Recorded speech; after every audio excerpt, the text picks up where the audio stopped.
कार्यक्रम में आज हमारे मेहमान हैं अरुण डबराल। अरुण डबराल जी खेती किसानी में बड़ी रुचि रखते हैं और आपका खेती किसानी का व्यापक अनुभव भी है, कृषि संबंधी जानकारी भी आपके पास है। आज आपसे बहुत ही महत्वपूर्ण विषय पर चर्चा करेंगे, जैविक खेती क्यों आवश्यक। डबराल जी, बहुत बहुत स्वागत है आपका इस कार्यक्रम में। नमस्कार अनिल जी, और श्रोताओं को भी हमारा नमस्कार। सबसे पहले तो बताएं कि जैविक खेती से हम क्या समझें। देखिए, जैविक खेती का मतलब ये है कि जिसमें हम कोई भी रसायन इस्तेमाल न करें। रसायन का मतलब है फर्टिलाइजर्स, जैसे कि नाइट्रोजन, फास्फोरस, पोटाश के फर्टिलाइजर्स हैं, इंसेक्टिसाइड्स हैं, बीमारियों को मारने के लिए कुछ दवाएं होती हैं, या खरपतवारों को मारने के लिए जो वीडीसाइड या खरपतवार नाशी जो हम इस्तेमाल करते हैं, ये सारे रसायन हैं जिनका कि ज़मीन पर, फसल पर बुरा असर पड़ता है। और उस फसल को जो मनुष्य खाते हैं या जानवर खाते हैं, उन पर भी कुछ आंशिक रूप से किसी न किसी रूप से असर पड़ता है। तो इन रसायनों को इस्तेमाल न करना, इनके बगैर खेती करना ही असली जैविक खेती है। जी डबराल जी, हम ये कह सकते हैं कि जो केमिकल्स हैं या जो रसायन है, उनकी खोज तो अभी आधुनिक समय में ही हुई है। इससे पहले जो हमारे पूर्वज थे वो तो जैविक खेती ही किया करते होंगे, तो ये बिल्कुल हमारे लिए कोई नई बात तो है नहीं। बिल्कुल, जैविक खेती हिंदुस्तान के लिए कोई नई बात नहीं है। पुराने समय से ही हम लोग जैविक खेती करते चले आए हैं। और जब हम खेती करते थे, उसके लिए कुछ जानवरों की ज़रूरत होती थी, बैल की, गाय की, तो हम इस्तेमाल रखते थे अपने पास।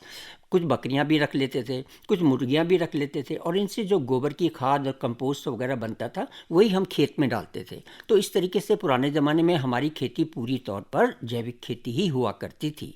लेकिन आबादी के बढ़ने के साथ साथ जैसे जैसे ग्रीन रेवोल्यूशन आया, तो हमारे हाई यील्डिंग वैरायटीज़ का इस्तेमाल किया गया। और जब हाई यील्डिंग वैरायटीज़ आई, तो उनके लिए मैक्सिमम प्रोडक्शन हासिल करने के लिए फिर फर्टिलाइजर्स का भी उसमें इस्तेमाल होता था, इंसेक्टिसाइड, पेस्टिसाइड का भी इस्तेमाल होता था। तो इस तरीके से खाद्यान्न उत्पादन तो बढ़ा। जो बढ़ती हुई आबादी थी, उसके लिए खाद्यान्न का पूर्ति काफ़ी हद तक संभव हुआ। लेकिन इतने सालों में लगातार फर्टिलाइजर्स के इस्तेमाल करते रहने से, लगातार रसायनों के इस्तेमाल करते रहने से, वीडीसाइड्स के इस्तेमाल करते रहने से, इंसेक्टिसाइड, पेस्टिसाइड्स के इस्तेमाल करते रहने से हमारे स्वास्थ्य पर बुरा असर पड़ा। वो भी हमारे वैज्ञानिकों ने देखा थोड़ा बहुत। और ज़मीनों पर तो बहुत ही ज़्यादा असर पड़ा, जिससे ज़मीनों की स्थिति ख़राब हो गई। और इसलिए वैज्ञानिकों को ये सोचना पड़ा कि अब हमें ये जो हरित क्रांति है या फर्टिलाइजर्स का जो इस्तेमाल करना है, इसका कुछ हमें विकल्प ढूंढा जाए। और इसका जो विकल्प था, उसके रूप में जैविक खेती हमारे पास सबसे महत्वपूर्ण चीज़ आई। जी, जब हम उर्वरकों का व्यापक प्रयोग करते हैं, केमिकल्स का इस्तेमाल करते हैं, वीडीसाइड्स, फंजीसाइड्स का इस्तेमाल करते हैं, तो हमारी जो मिट्टी की गुणवत्ता है वो खराब हो जाती है। जी, खास तौर से क्या प्रभाव पड़ता है, यदि आप हमारे किसान साथियों को बताना चाहें, क्या उसकी जल को ग्रहण करने की शक्ति कम हो जाती है? जैसे देखिए, आप यूरिया का इस्तेमाल कर रहे हैं तो उसमें सिर्फ नाइट्रोजन मिलता है। फास्फोरस का इस्तेमाल कर रहे हैं तो फास्फोरस मिल रहा है। डीएपी इस्तेमाल करते हैं तो उसमें से आपको अमोनिया भी मिल जाएगा, नाइट्रोजन भी मिल जाएगा, फास्फोरस भी मिल जाएगा। और ये एक तरीके से कंसंट्रेट होते हैं। आप यूँ समझिए, जैसे कि हम लोग अपने भोजन में घी का इस्तेमाल करते हैं, तो घी एक कंसंट्रेट चीज़ है। और सामान्य खाना जो है, दाल, रोटी, चावल, सब्जी, सलाद, ये सारा एक सामान्य खाना है। सिर्फ घी खा के तो हम जिंदा नहीं रह सकते ना। हमें रोटी, दाल, सब्जी, चावल, फल, ये भी खाना हमारे लिए ज़रूरी होता है। ठीक उसी तरीके से, क्योंकि अगर पौधों को हम फर्टिलाइज़र ही देते रहे, तो उससे ज़मीन की जो संरचना है वो बिगड़ती चली गई। और जिससे ज़मीन में जो है वो उसका जो संरचना है वो बिगड़ती चली गई, और एक तरीके से उसमें अम्लीय असर ज़्यादा आने लगा। और जीवांश कम हो गया। जीवांश का तो हमने इस्तेमाल ही नहीं किया, तो वो ख़राब हो गए। दूसरे जो बैक्टीरिया ज़मीन में काम करते थे हमारी फसलों के लिए, जो अच्छे थे, और मिट्टी की संरचना को सुधार करने के लिए जो ऑर्गेनिज्म थे, छोटे छोटे कीटाणु होते थे जो ज़मीन में रहते थे, उन पर भी बुरा असर पड़ा। इससे मिट्टी की संरचना खराब हुई, मिट्टी की जल अवधारण क्षमता भी खराब हुई। क्योंकि जब जीवांश का अधिकता या जीवांश की मात्रा मिट्टी में कम होगी, तो मिट्टी की पानी को अपने में सोखने की क्षमता और सूखे को बर्दाश्त करने की क्षमता, यानी कि अधिक समय तक पानी को संरक्षित रखने या नमी को बनाए रखना, इनकी कमी आई, जिसकी वजह से मिट्टी की स्थिति खराब हुई। और हमें फिर जैविक खेती के बारे में सोचना पड़ गया। अब जानेंगे कि जैविक खेती कैसे की जाती है और ख़ास तौर से यदि हम उत्तराखंड की बात करें तो ये इसमें कितनी कारगर साबित हो सकती है। देखिए, उत्तराखंड में तो जैविक खेती होती ही रही है, क्योंकि उत्तराखंड में ज़्यादातर खेती जो है वो उपराऊ के इलाकों में होती है, और ऐसे इलाकों में होती है जहाँ सिंचाई के साधन नहीं है। वहाँ पे किसान हल लगा के थोड़ी बहुत गुड़ाई करके बीज छिड़क देता है, बो देता है और फसल काट के लिया देता है। ऐसे इलाकों में जहाँ पानी की कमी है वहाँ पर फर्टिलाइज़र का इस्तेमाल भी संभव नहीं है, ठीक नहीं रहता है, क्योंकि उससे फसल बर्बाद हो जाती है, जल जाती है। और इंसेक्टिसाइड, पेस्टिसाइड का भी इस्तेमाल उन इलाकों में नहीं होता है। उत्तराखंड का किसान जहाँ पर सिंचाई के साधन प्रचुर मात्रा में उपलब्ध हैं, वहाँ पर ही फर्टिलाइज़र का इस्तेमाल करता है और इंसेक्टिसाइड, पेस्टिसाइड का इस्तेमाल करता है। तो इस हिसाब से उत्तराखंड में जैविक खेती की बहुत ज़्यादा संभावनाएं हैं। तो इसमें कौन सी ऐसी फसलें हैं जिनको अच्छे से उत्पादित किया जा सकता है। देखिए, जो हमारे कोर्स ग्रेन है, मोटे अनाज है, झंगोरा, कोदो, और आपके जो दालें हैं, घेत है, और जो दूसरी हैं कौड़ी हैं, दूसरी दालें जिनकी आज बड़ी वक़्त है। मोदी जी ने भी अपने भाषण में कभी कहा था कि मोटे अनाजों को हमें प्रोत्साहित करना चाहिए, क्योंकि ये बड़े लाभकारी होते हैं स्वास्थ्य के लिए। मंडुआ है आपका।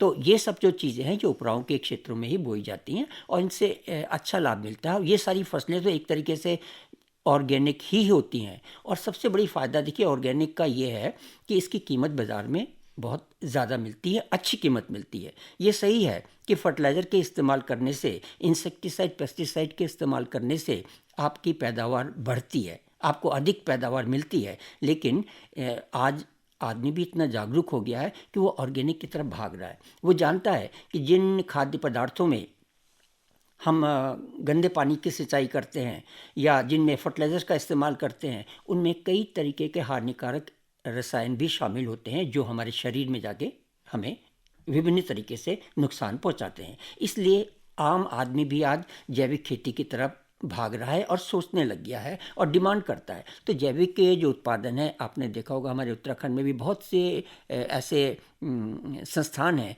जो ऑर्गेनिक उत्पादन करते हैं और उनका अच्छा खासा मूल्य उनको बाज़ार में मिल जाता है।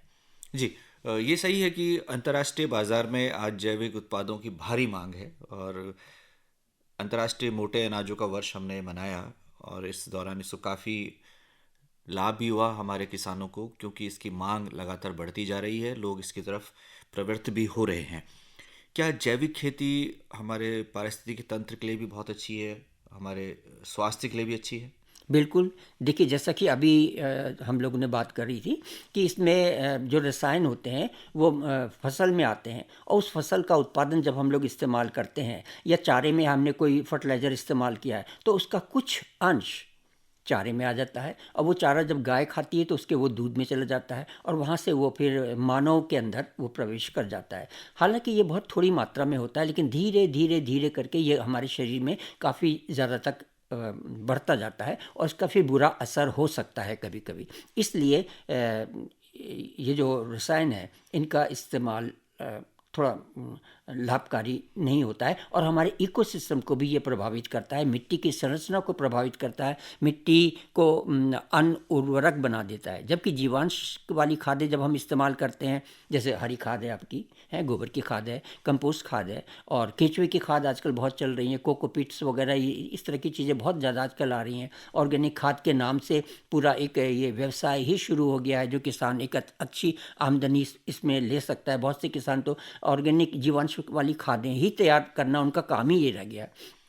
तो इनके इस्तेमाल से मिट्टी की भौतिक संरचना में भी सुधार होता है, उसकी पानी को सोखने की क्षमता, और फसलों को ऐसी ज़मीन में जिसमें जीवांश अधिक है सूखा सहन करने की क्षमता उनमें बढ़ती है। तो ये फ़ायदा है और हमारा इकोसिस्टम के लिए भी ये बहुत ज़्यादा फ़ायदेमंद है। इकोसिस्टम को बिगड़ने नहीं देता है जैविक खेती।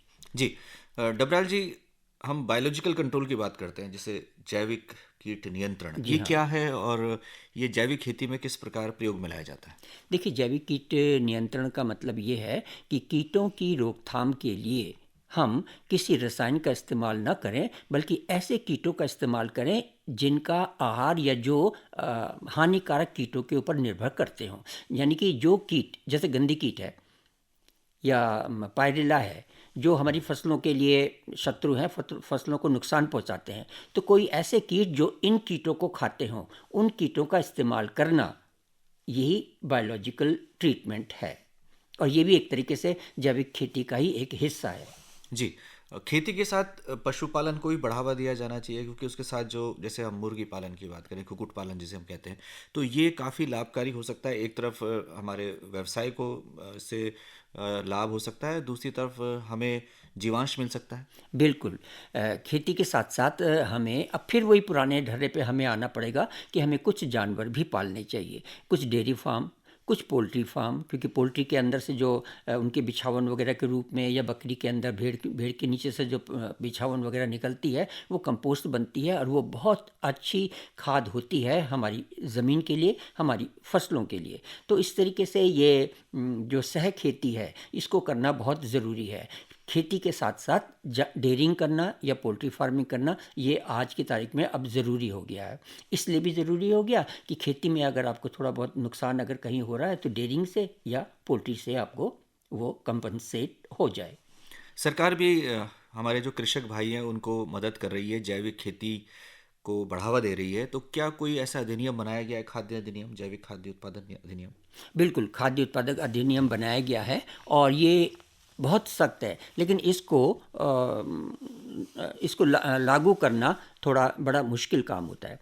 जैसे मान लीजिए कि आप जैविक खेती कर रहे हैं, अब मेरा खेत आपके खेत के बगल में है, आप रुचि रखते हैं और मैं नहीं रखता हूँ, मैं फर्टिलाइज़र इस्तेमाल कर रहा हूँ, तो आपके खेत को या आपके उत्पादन को जो जैविक उत्पादन वाली संस्था है, वो प्रमाण पत्र आपको नहीं देगी, क्योंकि उसमें ऐसे नियम हैं कि आपके खेत के इतनी दूरी तक कहीं भी इंसेक्टिसाइड, पेस्टिसाइड, फर्टिलाइज़र का इस्तेमाल नहीं होना चाहिए, क्योंकि वो आपकी फसल पे भी असर डाल सकती है। और अगर आप जैविक खेती कर रहे हैं तो आपको प्रमाण पत्र हासिल करना ज़रूरी है। तो प्रमाण पत्र देने वाली जो कंपनी है, वो आपकी फसल को, आपके उत्पादन को वो प्रमाण पत्र नहीं देगी, और जब आपको वो प्रमाण पत्र हासिल नहीं होगा तो आपको मुनासिब रेट जो जैविक उत्पादन के हैं वो नहीं मिल पाएंगे। तो इसलिए ये ज़रूरी है कि इन नियमों का हम पालन करें, और नियमों, सरकार की तरफ से भी काफ़ी ध्यान देने योग्य बातें हैं कि जहाँ बड़े पैमाने पर खेती हो रही है, वहाँ पे ऑर्गेनिक खेती को प्रोत्साहित करने के लिए क्या क्या किया जाए, किसानों को क्या क्या सुविधाएं किस तरीके से दी जाए, ताकि किसान उसकी तरफ अग्रसर हो सके। जी।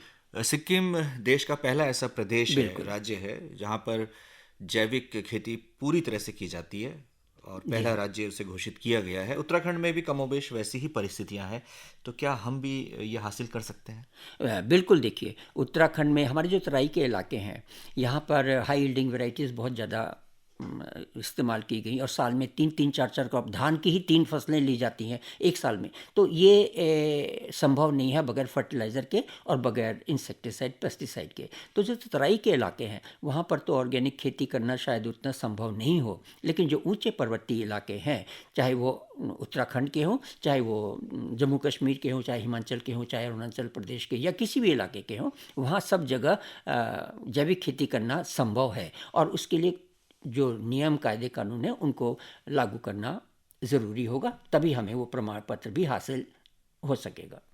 अंत में क्या कहना चाहेंगे किसान साथियों से?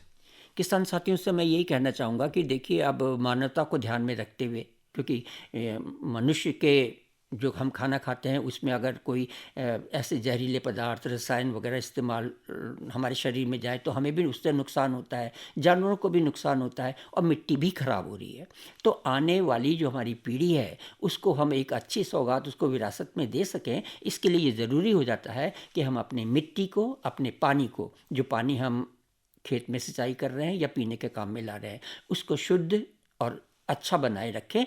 इसके लिए ये ज़रूरी है कि हम रसायनों का, इंसेक्टिसाइड, पेस्टिसाइड्स का, और जो फैक्ट्री से जो गंदा पानी निकलता है, और जो तराई के इलाकों में कहीं कहीं शहरों से निकले हुए गंदा पानी होता है, जहाँ सीवेज वाटर वगैरह होता है, उससे प्रदूषित जल। हाँ, तो उसको बगैर शोधित किए हुए उसको खेतों में कभी भी इस्तेमाल न करें, और जैविक खेती को अपनाने की जितनी कोशिश हो सके उतनी करनी चाहिए। तो अरुण डबराल जी, आज आप इस कार्यक्रम में आए और बहुत ही अच्छी जानकारी आपने जैविक खेती के संबंध में हमारे किसान साथियों के साथ साझा की। आपका बहुत बहुत आभार, धन्यवाद। नमस्कार। नमस्कार। जवाब नहीं आपका। बहुत अच्छा बोलते हैं आप। नहीं नहीं, वो एक्सप्लेन जो करते हैं ना, बहुत अच्छा नहीं, explain करते हैं। समझा नहीं अरे पाते। बड़े-बड़े साइंटिस्ट नहीं करते। अब शब्द नहीं आते मेरे मुंह में ना। हाँ, वो आप थोड़ा-सा सर अब अंदर तो आ गया ना इतने टाइम के शब्द बाद। मुझे खोजने में, जैसे बीच में कोई शब्द कहीं खोज रहा था, मैं सब वहाँ पे मिल नहीं रहा। नहीं मिल रहा था ना, हो जाता है।